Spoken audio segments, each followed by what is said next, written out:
আমরা বর্তমানে ইরানে যা দেখতেছি যুদ্ধ ইসরায়েল এবং আমেরিকার সাথে, তারপর একটা ফেক এআই দিয়ে অনেকটা পর্যবেক্ষণ করা হয়, এআই দিয়ে অনেকটা বিভ্রান্তিতে ফেলা হয়। আমাদের বর্তমানে সোশ্যাল মিডিয়া এবং সমস্ত কিছু কিন্তু ইসরায়েলদের হাতে প্লাস আমেরিকাদের হাতে। প্রত্যেকটা ওয়েবসাইট তারা পর্যবেক্ষণ করে।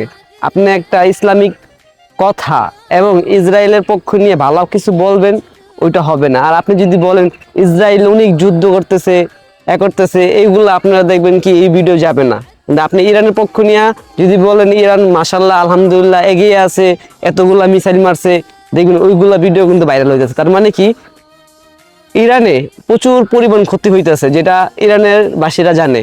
আর ইরানের আসল খবর যদি নিতে চান, যে ইরানের ওয়েবসাইট আছে ওইগুলো আপনাদের পড়তে হইব। আর বাঙালিরা তো ইংরেজি পারে না, যে কেমনে বুঝবো যে ইরানে কি হইতাছে না হইতাছে। তো বর্তমানে ইরানে কিন্তু ভয়াবহ অবস্থা, দোয়া করতে পারেন ইরানের জন্য। আর সোশ্যাল মিডিয়াতে কিন্তু পুরোটা উল্টাটা দেখা যাচ্ছে যে ইরান এগিয়ে আছে, ইসরায়েল ডুবতাছে, এমন কিছু বুঝাইতেছে। তো বর্তমানে কিন্তু আমরা ইলেকশন দিয়ে বুঝাই যে জামাতরে কিন্তু অনেক আগায় দেখাইছিল, যেমন ধরেন জামাত পাশ হয়ে গেছে ইনশাল্লাহ, কত কিছু, জামাত ছাড়া আর কেউ আসবো না। পরবর্তীতে কি দেখলেন? উল্টাটা ঠিক সেম এমনই মনে করেন, উল্টা কিছু দেখাইতেছে যে ইরান এগিয়ে আছে, ইরানের সাথে পারবো না, ইরানের অনেক অস্ত্র ভান্ডার আছে, গোডাউন আছে। এগুলো কিন্তু ভুল ধারণা। আর কিংকং জং কি কইছে যে ইরানের জন্য, ইরানের পক্ষ নিয়ে যদি আমি আসি, ইরানের জন্য একটা মিসাইল মারলেই যথেষ্ট, আর লাগবো না, এমন কথা তো বলছে না। এমন কথা বলে নাই।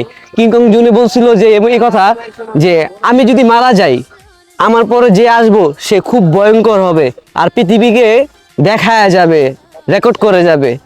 আমার পরে যে আসবে, আমি তো ঠান্ডা আছি, তাই আমি কিছু করি না। এই কথাটা বাঙালিরা কি করলো? উল্টা বানাইলো যে ইসরায়েলে একটা বোমা মারলে যথেষ্ট, কিংকং এর একটা বোম। তো এইগুলো উল্টা বিভ্রান্তি কথা।